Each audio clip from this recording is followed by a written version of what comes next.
This is chapter number 1, the French Revolution. We are discussing the French Revolution. Now the first chapter or the discussion is on French Revolution. And why it is important? Because this revolution has affected, or it was the basic ingredient to all other places, the countries which were facing all these situations. So there are certain events, chain of events that we are going to see.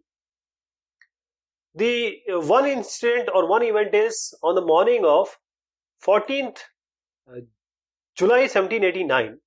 The city of Paris was in a state of alarm. That is, the king has commanded troops to move into the city. There were rumors that the army will open fire.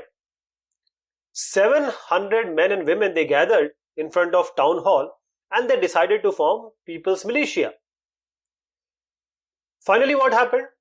Several hundred people marched into the eastern part of the city and stormed the fortress prison, which is Bastille, where they hope they will find some ammunition because they were in search of this arms and ammunition.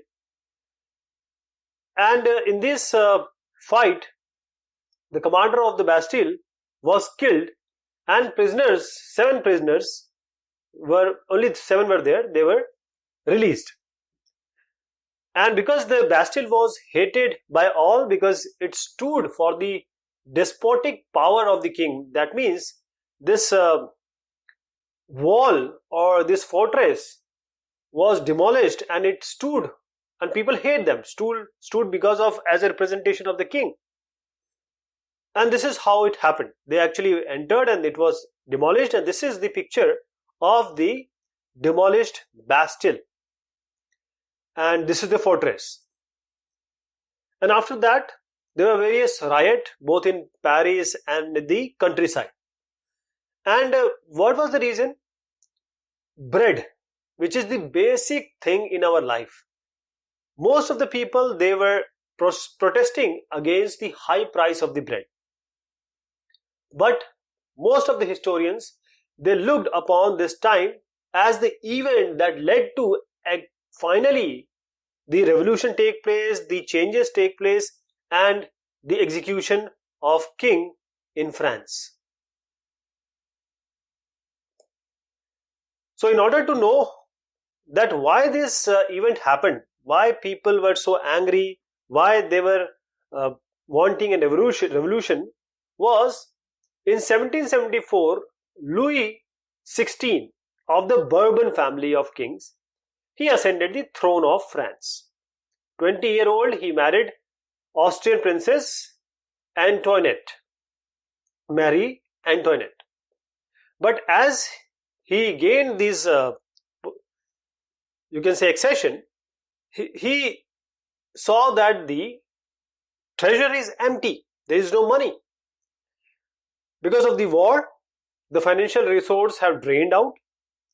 And, because of the extravagant court at the immense palace of Versailles, or Versailles, we call it as. Versailles, it is written, but Versailles we call it as. And also there was, under Louis XVI, France helped the 13 American colonies to gain their independence from their common enemy, which was Britain. So, billions of livres or livres, they were in debt. Around more than 2 million this livres we call it as. So this livre, this is the unit of currency in France, which discontinued in 1794. There are certain words which are going to come, like clergy. That is the group of person invested with special functions in the church. These are clergy or padri. Then we have tithe and tithe. Tithe is a tax levied by the church. This is 1/10 of the agriculture produce. So the commoners or the farmers have to give this. Then tithe is the tax to be paid directly to the state. So here is the formation, what was happening there. But before that, the lenders wanted the money because they have given the credit. they begin to charge 10% interest on loans. So what the government can do? In order to meet these expenses, the main thing is, because cost of maintaining armies, their court, running government offices and universities, the state was forced to increase the taxes on the people. But we'll talk about who are these people. So this taxation was inevitable. So French society was in 18th century was divided into three estates, and only the third estate, only the members of the third estate would pay tax. See here, first estate, second estate and third estate. So first estate consists of clergy, that is the padri or priest, or those who work for the church. Then the nobility, kuleen varg, this is the second estate. Then we have the third estate. We have big businessmen, merchant, court officials, lawyers, peasants and artisans, small peasants, landless, labour and servants. So only this third estate is supposed to pay the taxes, and first estate and second estate, that is the clergy and nobility, they were exempted for the taxes. So this is how the formation was. And you see that the peasants here, they amount for 90% of the population. 90% means in 100, 90 were peasants. And most of the nobles, church, they own that land, but they were in third state and they don't have to pay any taxes. And they have all the, you can say, privileges, feudal privileges they have, and they are exempted also. And they use this third estate, mostly people, to lend them services, like to serve in the army or to participate in building roads. Also, the church also extracted its share of taxes. These are called tithes and tithes. Tithes, that is the third estate has to pay 1/10 of their produce to the church. And apart from the taxes they are giving directly, means direct taxes, these are called tile. The number of indirect taxes which were levied on the articles of everyday consumption, and those were the basic consumption material like salt and tobacco. So this burden of financing activities of the state through taxes was borne by only which state? This third state. This is the third state. So this is how the French society was formed or formulated. Here we see a very interesting picture. This is the spider and the fly. So here we have a spider and a fly. This is a spider and we have a fly. So the nobleman is the spider. He is the spider and he is the fly. Now he is giving everything. He is bringing everything to this man. But still he is not even looking at him. He has to work hard. He has to pay the taxes. He has to give the produce also to the nobility, to the people who are from first or second estate. So this is the spider and fly depicting the actual scenario of that time. So there was a struggle to survive. What was the struggle to survive? See, 23 million from the population of France, from 23 million in 1715, it rose to 28 million in 1789. But by this you can understand there was an increase in the demand of food grains, that is the basic food. But the production of grains didn't keep the pace. So the staple diet also was not available, that is the bread. And most workers were employed as laborers in workshop whose owner fixed their wages. And the wages were fixed, they were not increasing. So the gap between poor and rich, it widened. And this led to, and there were drought also, hail also, that means the natural things or calamities are also happening. So this led to subsistence crisis. Subsistence crisis means what? This is an extreme, that is the edge situation where the basic means of livelihood are endangered. There is word also called anonymous, that is one whose name remains unknown. So this led to subsistence crisis. That is, this often various times, used multiple times and in frequent duration in the France old regime. So this is how subsistence happens. See, if you see, we'll try to make a block here. That is, if we have a bad harvest, what will happen? There will be scarcity of grain. When there will be scarcity of grain, what will happen? There will be hike in the food price, that is rising food prices. So the poorest cannot buy longer these bread. They will not be able to buy this bread. And because of this, what will happen? There will be weaker bodies, and weaker bodies, if they die, there will be disease epidemics at that time, because there was not that medical facilities available at that time. And ultimately, because of this, there will be a subsistence crisis. Number of deaths will increase. Food riots will take place. Again, food riots will also lend, or you can say, culminate into the deaths. And there was growing middle class envisages an end to privileges. So there was, all these things were happening. The peasants and workers had participated in revolts against the increase in the taxes and the scarcity of the food. But they lacked the means and program. How can they actually go about doing this? Because they can't change social and economic order. So they were just small groups. So this was left to those groups that were in the third state, who had become prosperous, and they had access to education, new ideas. So there were emergence of social groups, this is the middle class, who earned the wealth through the expanding overseas trade and from the manufacture of goods like woolen and silk textiles.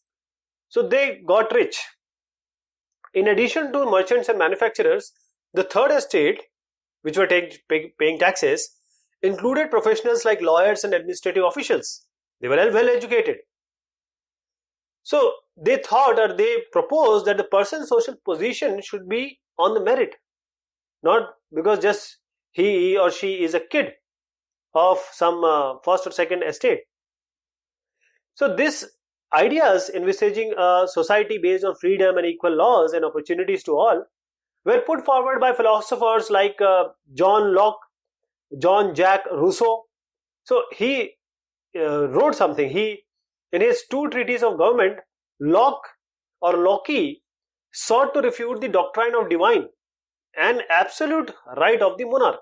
That means people were saying, or they think their emperor to be God. He refused to believe that. Rousseau also put forward his idea, proposing a form of government which is based entirely on the social contract between people and their representative. People should participate, and their representative should be selected by the people. So in the spirit of laws, Montesquieu, he also proposed a division of power within the government. He said there should be three parts: legislative, executive and judiciary. And if you see, this model of government was put into force in USA after the 13 colonies declared their independence from Britain. So these all things, they were important political thinkers, and these ideas of philosophers started in salons and coffee houses, but it spread through books and newspapers, and those who could not read and write, they were read aloud, means they were spoken in front of them. So Louis XVI planned to impose further taxes because he need to meet his expenses, but at the same time it generated anger and protest against the system of privileges. So there are certain accounts you should go through which actually tells us that what was happening at that time. And there was an outbreak of revolution, because what we saw, all what was happening, it led to revolution. Louis XVI increased the taxes. There are other reasons also. Other reasons also. The taxes are being paid by the whom? By the third estate. So what he did, in order to increase the taxes, he cannot do it alone. So he called the meeting of Estate General for new taxes. The Estate General was a political body to which all the three states sent their representative. But the monarch will be taking the final decision. So the last time it was done was in 1614. So on 5 May or 5th May 1789, Louis XVI, he called this meeting for the proposals of new taxes. In this hall of Versailles, delegate came, 300 representative each from first and second, and 600 from the third estate. But all these first and second estate were sitting properly, but the 600 were standing.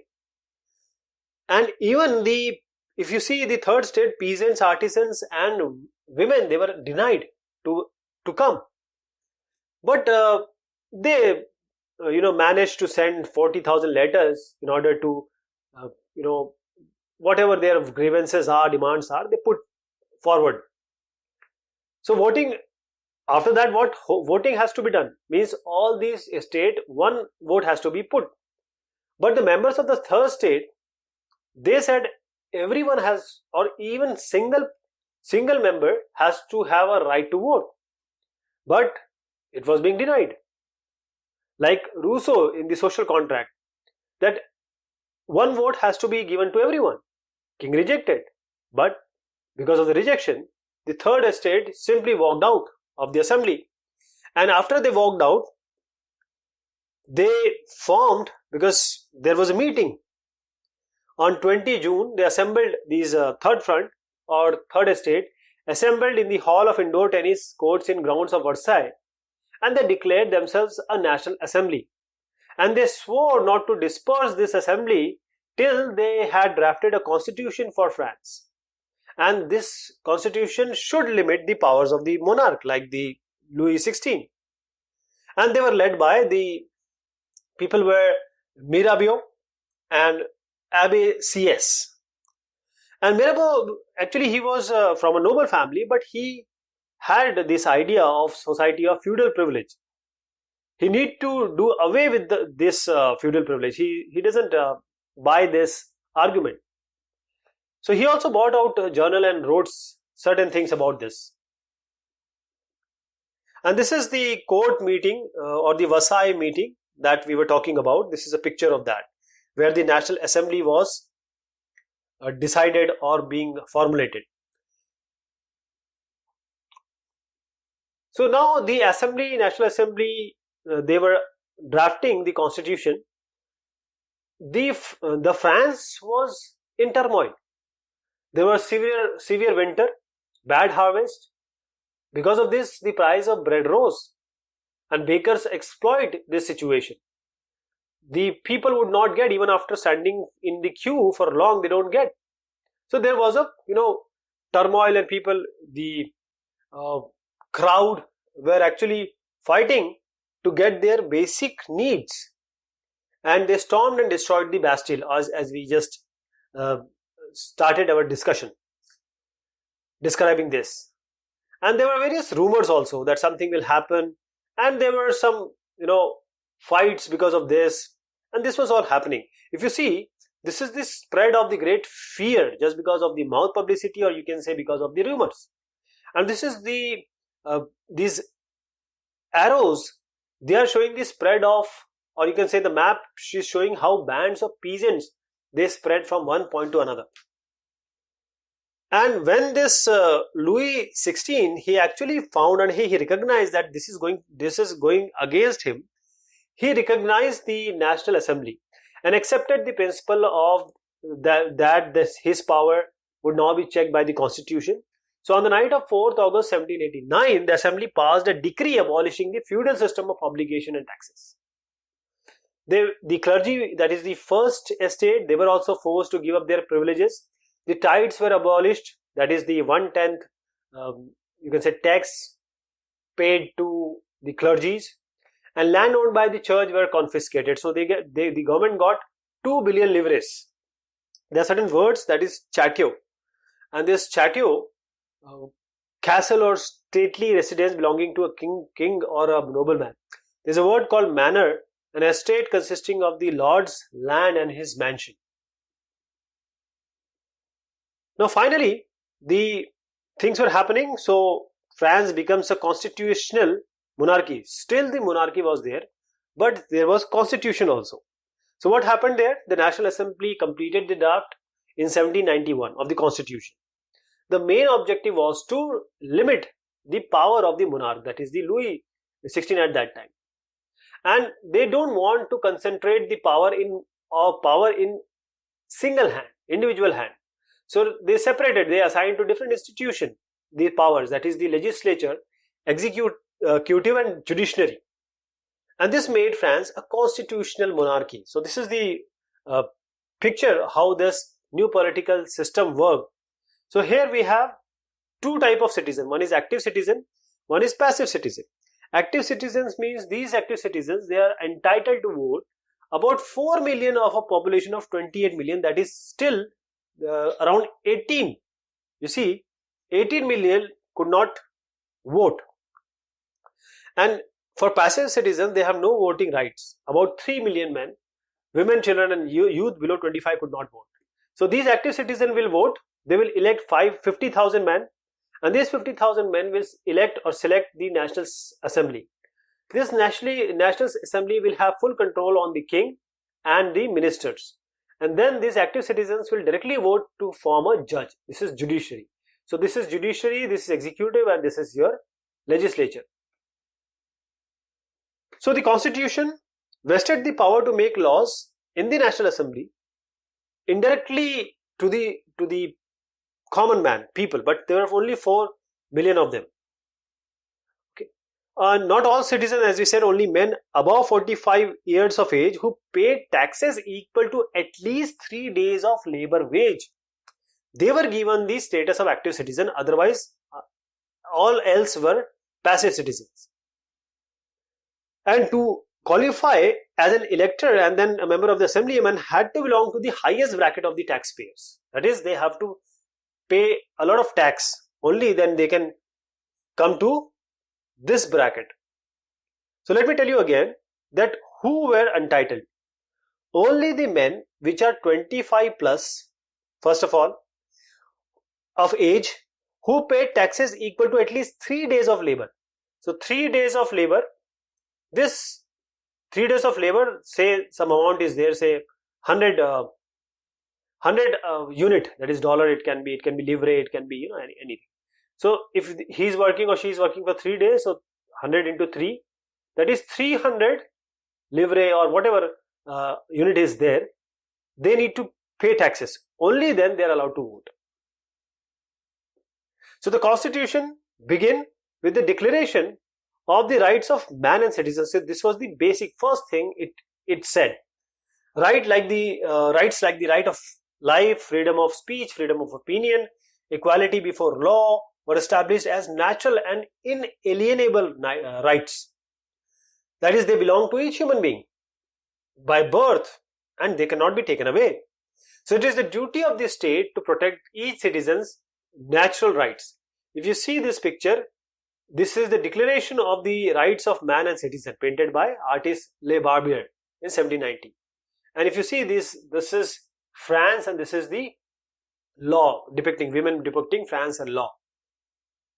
So here are certain sources. What means, if you want to go into the greater detail of the Declaration of Rights of Man and Citizen, this is what they said.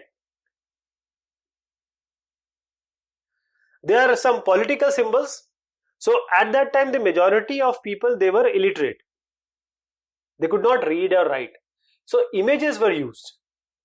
The images, the painting by Le Barbier uses many such symbols in order to convey certain content of the Declaration of Rights. So this is a broken chain. The chain were used to fetter slaves. So the broken chain stand for the act of becoming free. Here is a bundle. So the bundle of rods or fasces, you can say. So one rod can be easily broken, but not an entire bundle. Strength lies in the unity. Here this is the eye within a triangle radiating light. So this is with knowledge. All seeing eye stands for knowledge. This is the symbol of royal power, and here snake biting its tail to form a ring. So symbol of eternity this is. A right has neither beginning A ring has neither beginning or end, so this is representing the eternity. And this is the red this, let me show you. And this is borne by those who have freed themselves. So this is red Phrygian cap worn by slave upon becoming free. This is blue, white, red. This is the national colors of France, blue, white, red. Here we have the winged women. This is the personification of the law, Kanun. And this is the law tablet. The law is same for all and all are equal before it. Revolution. So by now we have seen that what all happened, what were the events and situation, and those led to the revolution or revolution type environment. So France finally abolishes monarchy and becomes a republic. The situation which we talked about continued to be tense during the following years, means the later years, because many things happened. There was a constitution being made by National Assembly, and that constitution was holding, means the monarchy was there, but it was called as the constitution with monarchy, with three different levels of you can say different legislative and judiciary, like this, and there were different citizens, means active and passive citizens. Although this Louis XVI, he has signed the constitution, but he was talking to King of Prussia. That is, he entered into secret negotiations with them. And the neighboring countries also, they were worried about the development which was taking place in France. So they planned to invade, send troops. But before this can happen, the National Assembly voted in April 1792 to declare war against Prussia and Austria both. And thousands of volunteers thronged from the provinces to join the army, and they saw it in a different way. They saw that they are doing it against the kings and atrocities or aristocracies all over Europe. So among the patriotic song they sang was the Marseillaise, composed by poet Roger de Lay, and it was sung for the first time by volunteers from Marseille as they marched into Paris, so got this name. So the Marseillaise is now the national anthem of France. So this is how this France got its national anthem from this story. Now the Revolutionary Wars, any war will bring loss and economic difficulty. So this war also did that, because the Revolutionary War culminated or happened to do what a war does. Men were fighting, so women were in home, they were looking after the family, and even the if you see that the Constitution of 1791 gave political rights only to the richer section. So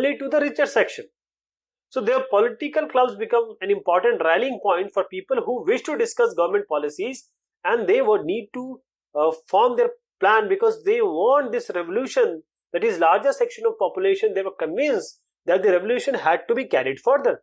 It cannot be stopped.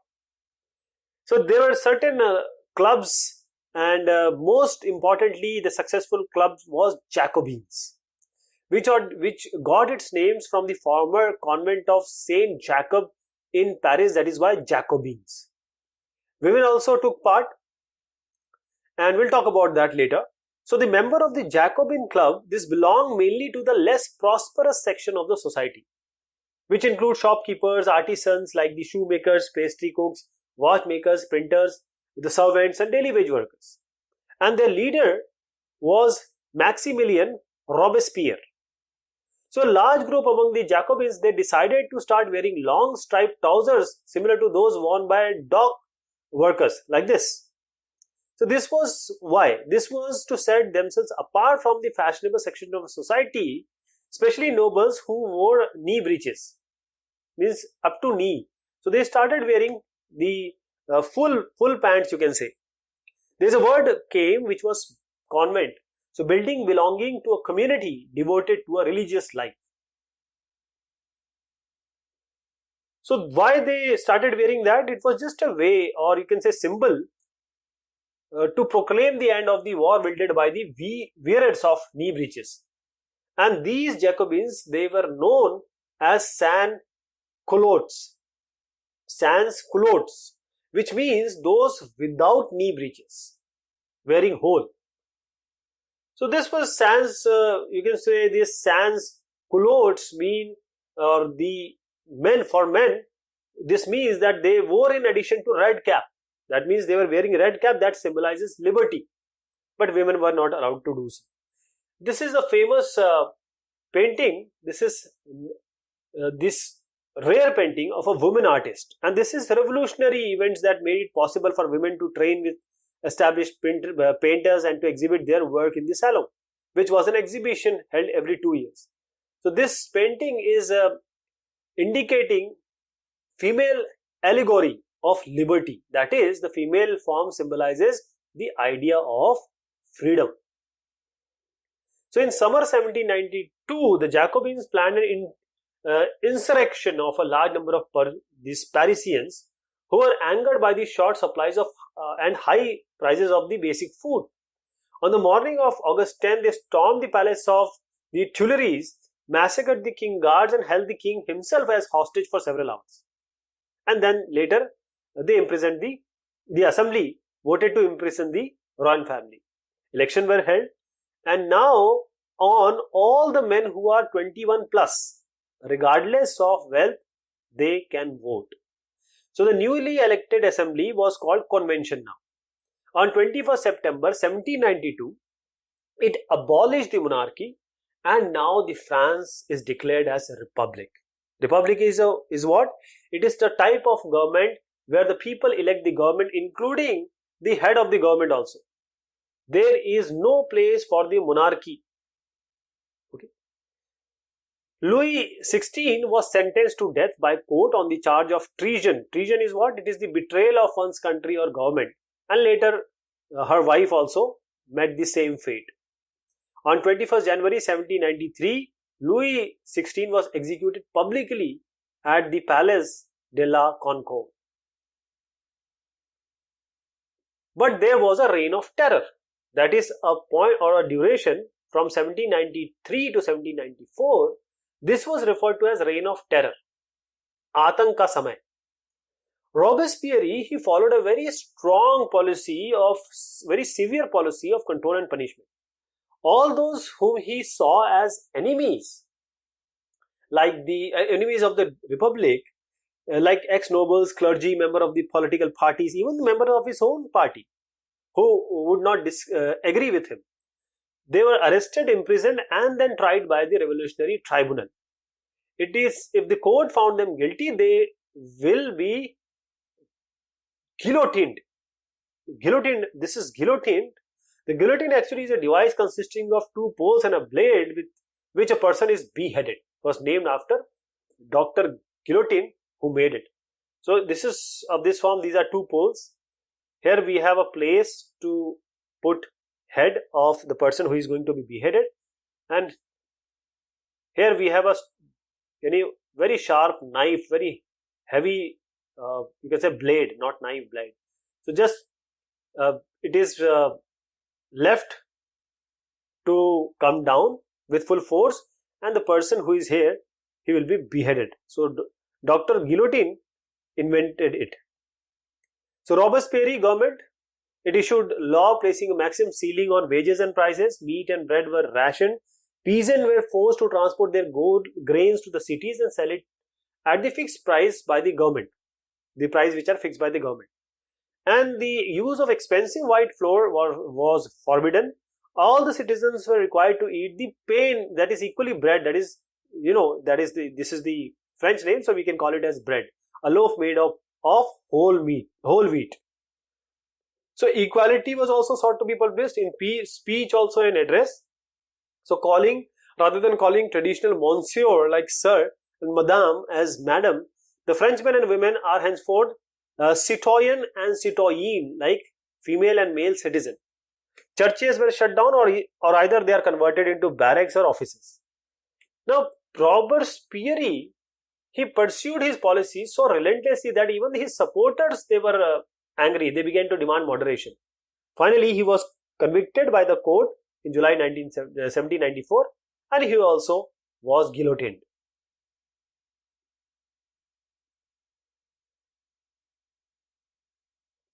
Apart from this, the government would use to, you can say, entice people staging of festival. This is a picture of that. So a directory rules France. Now the Jacobin government, it fell. So the fall of Jacobin government allowed the wealthier middle class to seize power now. The new constitution was introduced which denied the vote to these proprietary sections of society. So it provided for 2 elected legislative councils. They appointed a directory and execution made up of 5 members. Why? Because they wanted to safeguard against the concentration of power in a one-man executive as under the Jacobins government. The director they clashed. The problem was they often clashed with the legislative councils who sought to dismiss them. So it was very unstable regime. That is, the political instability of the directory paved the way of the rise of military dictator Napoleon Bonaparte. All these changes in the form of government, the ideals of freedom, the equality of before the law and the fraternity remained inspiring ideas and motivation not only for the French people but Europe during the following century and for most of the world. Now what happened to women? Did women have a revolution? Here is a picture that shows all. This is a pictorial representation of an event when women marched to Versailles and brought the king back with them to Paris. From the very beginning, women were involved. They were participant in the events, all the events of the important changes in French society. And they hope that when they will have revolution, the government will make certain policies and measures to improve their lives. And most of the women of the third state, they had to work for a living. They worked as, say, seamstresses, laundresses, sold flowers, and they used to, go to or sell fruit and vegetable at the market, were employed as domestic service, as domestic maid and servants in the houses of prosperous people. Most women did not have any access to education or job training. Only the daughters of nobles, they were given the study, and even after that they got married, or they were forced to be married. So working women had also to care for their families. That is, they have to cook, fetch water, queue up for bread, and they also have to look for the children. And their wages were also less. So these all things, in order to discuss and voice these interests, women started their own political clubs and newspapers. About 60 women clubs came up in different French cities. The Society of Revolutionary and Republican Women was the most famous of them, one of the most famous of them. And one of their main demands was what? Was simply that the women enjoy the same political rights as the men are enjoying. So women were actually disappointed that the Constitution of 1791 reduced them to passive citizens. That is, the citizens who are not allowed to vote. So they demanded to vote, to be elected to the assembly, to hold a political office. Women wanted that. Only then they would feel, or they felt, would their interests be represented in the new government. So in the early years, revolutionary government did introduce laws in order to improve the lives of women, and for this they created state schools. Schooling was made compulsory for all girls. Their fathers could not force them to marry against their will, and once the marriage is done, the marriage has to be registered, and divorce is also made legal. Now women they can be trained for jobs, could become artists, and they can also run small businesses. But women's struggle for these equal political rights, it continued. And during the reign of terror, the new government issued laws of ordering, closure of women club, banning of political activities, and many were arrested and executed. One of them is this woman, Olympe de Gouges. So women movement for voting right and equal wages continued throughout the, you can say, various part of the world next 200 years. So the fight for the vote was carried out through international suffrage movement during the late 19th and early 20th century. So the example of these political activities of French women during the revolutionary years was kept alive as this memory because people actually followed that. So it was finally in 1946 French women got the right to vote. So this is a picture just showing that how women are queuing up in a bakery just in order to get some bread or food. Then came the abolition of slavery. One of the most revolutionary social reform of the Jacobean regime was abolition of slavery. See, the colonies in the Caribbean, that is the Martinique and Guadeloupe and San Domingo, they were important suppliers of commodities, very basic commodities like tobacco, indigo and sugar and coffee. But Europeans, they don't want to go in the foreign land. So how to get this labor? This was met by triangular slave trade between Europe, Africa and Americas. Europe, Africa and America. What happened?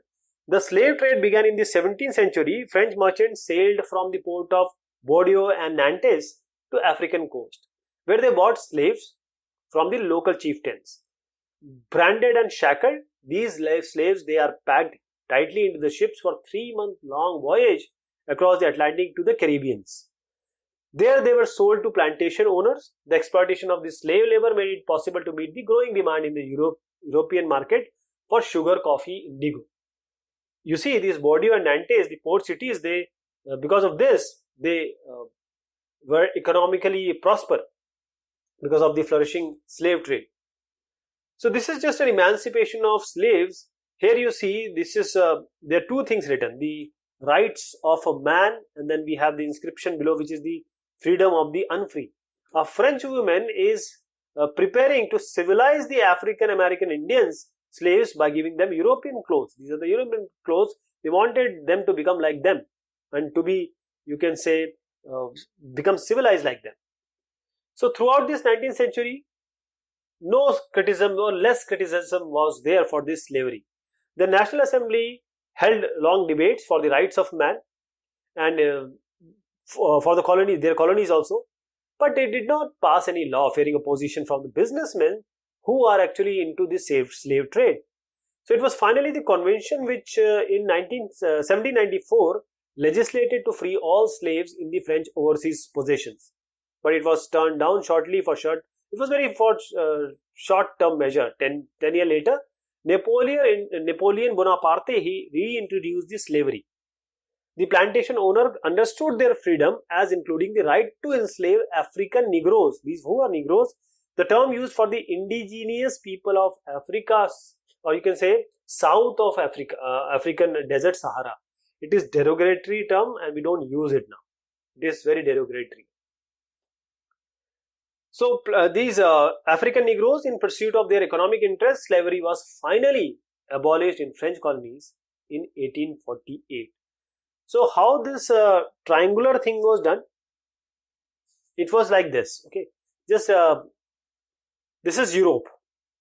Now from these two ports, people would go to Africa. Now from the local chieftains, they purchase or buy these slaves and then they go to the Caribbeans. So this is how you can say this is a triangle. This is you can say a triangular way of solving the issue of labor was done.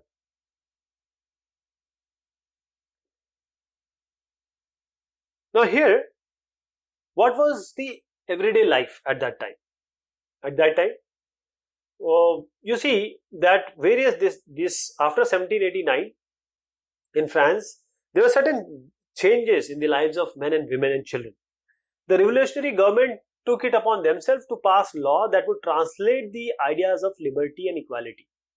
One important law that came into effect just after storming the Bastille in the summer of 1789 was the abolition of censorship. Previously, anything which is to be published or being printed, it has to go through the government, or government will have a look. But after that, it was being abolished. Abolition of censorship was done. So now with play, song, festive processions and books and everything, the people, or there were ability or allowance for people to do whatever they can.